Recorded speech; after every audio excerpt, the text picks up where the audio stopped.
Breaking news. Honeymoon హత్య కేసులో రోజులు గడిచే కొద్దీ విస్తుగొల్పే వాస్తవాలు బయటపడుతున్నాయి. దిమ్మ తిరిగే నిజాలు పోలీసుల విచారణలో వెల్లడవుతున్నాయి.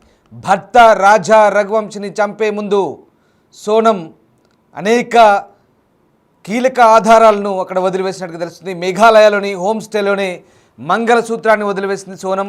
ఎంగేజ్మెంట్ రింగును కూడా వదిలివేసింది. సోనం సుట్ కేసులోనే మంగళసూత్రం రింగు ఉంది. విచారణలో పోలీసులకు ఇక్కడే ఫస్ట్ క్లూ దొరికింది. అప్పటి నుంచే భార్య సోనమే హత్యకు ప్లాన్ చేసి ఉండొచ్చనే దిశగా పోలీసుల విచారణ ప్రారంభమైంది. అప్పటికీ పోలీసులను సోనం పక్కదాటి పట్టించింది. మరింత లోతుగా విచారించడంతో నిజం ఒప్పుకుంది సోనం. మరోవైపు సోనం తీరుపై పోలీసులు విస్తుపోతున్నారు. భర్త హత్యపై సోనంలో ఎలాంటి పశ్చాత్తాపం కానీ దిగులు కానీ కనిపించలేదు. రాజ్ కుష్వా కోసమే సోనం భర్తను హత్య చేయించిందా లేక మరో కోణం ఏమైనా ఉందా అని విచారిస్తున్న పరిస్థితి కనబడుతుంది. మొత్తం మీద మంగళసూత్రమే అనుమానాలు రేకెత్తించిందనేది పోలీసులకు ధృవీకరించిన పరిస్థితి కనబడుతుంది. మేఘాలయలో చోటు చేసుకున్న హనీమూన్ హత్య కేసు విచారణలో అయితే ఈ విస్తుపోయే వాస్తవాలు వెలుగు చూస్తున్నాయి. రఘువంశీ సోనంలో బస చేసిన హోమ్ స్టే గదిలో పోలీసులకు దొరికిన వస్తువులు కేసు దర్యాప్తులో పురోగతికి దోహదపడ్డాయి. సోనం హోమ్ స్టే నుంచి బయటకు వెళ్ళేటప్పుడు తన మంగళసూత్రాన్ని అక్కడే వదిలి వెళ్ళింది. ఒక ఉంగరం కూడా అక్కడ దొరికిందని స్థానికంగా ఉన్నటువంటి పోలీసు అధికారులు చెప్తున్నారు. ఇక వీళ్ళు స్టే చేసిన హోమ్ స్టే గదిలో లభ్యమైన సూట్ కేసులో ఈ మంగళసూత్రం ఉంది, ఆ ఉంగరం ఉంది. ఇది తమకు సందేహాన్ని కలిగించిందని, ఆ మహిళ తన హనీమూన్ సమయంలో మంగళసూత్రాన్ని ఎందుకు వదిలి వెళ్తుందనే ప్రశ్న తమలో మెదిలిందని పోలీసులు చెప్తున్నారు. సోనం భర్త రాజా రఘువంశిని ఆమెతో పాటు 3 కాంట్రాక్ట్ కిల్లర్లు హత్య చేశారని పోలీసులు చెప్తున్నారు. మరొక నిందితుడు ఇండోర్ నివాసైన రాజ్ కుష్వా కూడా ఉన్నారు. అతడు సోనం ప్రేమికుడని పోలీసులు వెల్లడించారు.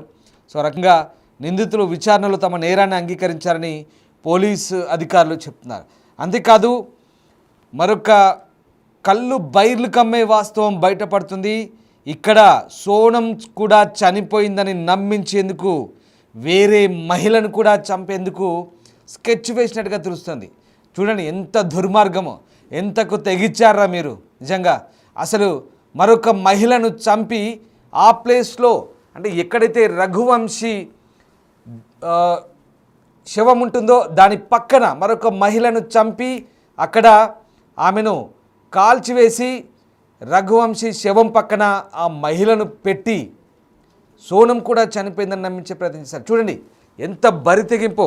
రంగా ఆ మహిళను కూడా ఇంకో మహిళను చంపేందుకు ప్రయత్నించారు. ఎంతకు తెగించారో అర్థమవుతుందా? ఇంకొక మహిళను కూడా చంపి సోనమే నమ్మించేందుకు ఆ మహిళను చంపి ఆమెను పూర్తిగా కాల్చివేసి ఈ రఘువంశీ శవం పక్కనే అక్కడే ఆ డెడ్ బాడీ పక్కనే వేసి ఇదే సోనం అని నమ్మించి ప్రయత్నిస్తారు. తర్వాత ఈ సోనం ఆ కుష్వా ఇద్దరు కూడా నేపాల్ పారిపోదామనుకున్నారు. నేపాలా లేదా ఇంకో ప్రాంతానికో పారిపోయే ఆలోచన. చూడండి ఎంత దుర్మార్గం, ఎంతకు తెగించారో. ఒకసారి స్టోరీలో రోజులు గడుస్తున్న కొద్దీ అనేక విస్తుగొల్పే అంశాలు బయటపడుతున్నాయి. సరిగ్గా కానీ ప్లాన్ వర్కౌట్ కాలేదు. ఎందుకంటే అక్కడ అప్పటికే పర్యాటకుల సంఖ్య పెరుగుతుంది. ఆ ప్రాంతంలో పర్యాటకుల సంఖ్య పెరుగుతుంది. ఆ లోయ దగ్గరికి వచ్చే వాళ్ళ ఆ టూరిస్టుల సంఖ్య పెరుగుతుంది. లేదంటే ఇంకో అమాయక మహిళ ఎవరో బలైపోయి ఉండేవారు. అక్కడ ఆ ప్రాంతంలో ఎవరినో ఎరగా వేసి బలి చేసి ఆ అమాయక మహిళ ప్రాణం తీసి ఆ సోనం ప్లేస్లో ఇదే సోనం అని నమ్మించేవారు. అంతటి బరి తెగింపుకు వాళ్ళంతా కూడా ప్లాన్ వేశారు, స్కెచ్ వేశారు. ఇది 19వ తేదీన మధ్యాహ్నం 2:18 మధ్యలో రఘువంశిని అతడి స్నేహితులు కత్తితో క్రూరంగా దాడి చేసి చంపారు. తర్వాత మృతదేహాన్ని అక్కడే ఒక లోయలో చనిపోయిన పరిస్థితి కనబడుతుంది. సో రకంగా ఇక్కడ ఈ ఘటనకు సంబంధించి ఇప్పటికే పోలీసులు అనేక అంశాలు ఆరా తీశారు. 19 కాదు, ఇది 23వ తేదీన జరిగిన ఘటనకు సంబంధించి ఆ రోజు 2 గంటల తర్వాత జరిగింది ఈ ఘటన. సో రకంగా వీళ్ళంతా కూడా రఘువంశిని చంపిన వారు ముందుగా కాంట్రాక్ట్ కిల్లర్ కూడా అనుకున్నారు. కానీ వాళ్ళు అటు డబ్బు తీసుకున్నారు కానీ పక్కా కాంట్రాక్ట్ కిల్లర్లుగా ఇక్కడ మనకు తెలియట్లేదు. కేవలం విశాల్, అలాగే ఆకాష్, ఆనంద్ కుర్మి వీళ్ళంతా కూడా రాజ్ కుష్వాకు స్నేహితులుగా చెప్తున్నారు. వీళ్ళంతా కూడా స్నేహానికి విలువనిచ్చి, అంటే విలువనివ్వడం అంటే ఆ స్నేహితునికి సహాయం చేసే కోణంలో, విలువనివ్వడం ఏంటి వాడు బొంద, విలువనివ్వడం కాదు, అక్కడ ఒక హత్య చేయడంలో పూర్తిగా సహకరించారు. అంటే స్నేహితుడికి సహకరిస్తున్నామనే ఒక కోణంలో ఈ హత్యకు ఒప్పుకున్నారు, కానీ డబ్బు కూడా తీసుకున్నట్టుగా తెలుస్తుంది. అంటే వీళ్ళు పక్కగా ప్రొఫెషనల్ కిల్లర్స్ ఏం కాదు, కానీ కేవలం స్నేహం కోసమే ఈ దురాఘాతానికి పాల్పడ్డారు. అంతేకాదు ఇంకో మహిళను కూడా అనవసరంగా మరొక అమాయక మహిళ, ఎవరో మేఘాలయ మహిళ బలైపోయింది వీళ్ళ దురాఘాతానికి, వీళ్ళ ఆలోచనలు. కానీ అది తప్పిపోయింది. సో ఈ రకంగా ఇక్కడ ఇన్ని కోణాలు బయటపడుతున్నాయి. ఒకటి మంగళసూత్రం, రింగు, ఆ ఎంగేజ్మెంట్ రింగ్ కావచ్చు, మంగళసూత్రం కావచ్చు, పెళ్లి జరిగిన తర్వాత పెట్టుకునే రింగు, ఎంగేజ్మెంట్ రింగో పెళ్లి రింగో సంవాట్ ఏదైనా. తర్వాత మంగళసూత్రం, ఈ రెండు కూడా తీసేసి ఆ హోమ్ స్టేలో అక్కడి సూట్ కేసులో పడేసి వెళ్ళిపోయింది.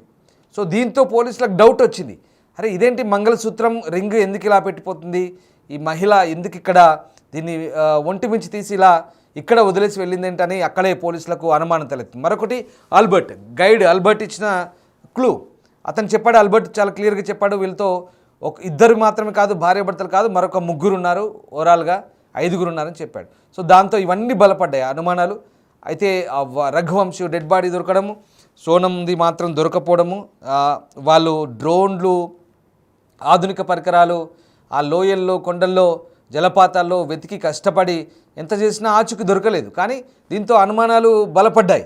ఈ రకంగా ఇప్పుడు మంగళసూత్రం కూడా ఇదొక అనుమానంగా మారింది అక్కడ పోలీసులకు. దీంతో విచారణలో అసలు విషయం వెల్లడింది. సో మొత్తం మీద సోనం కేసులో అనేక ట్విస్టులు అయితే బయటపడ్డాయి.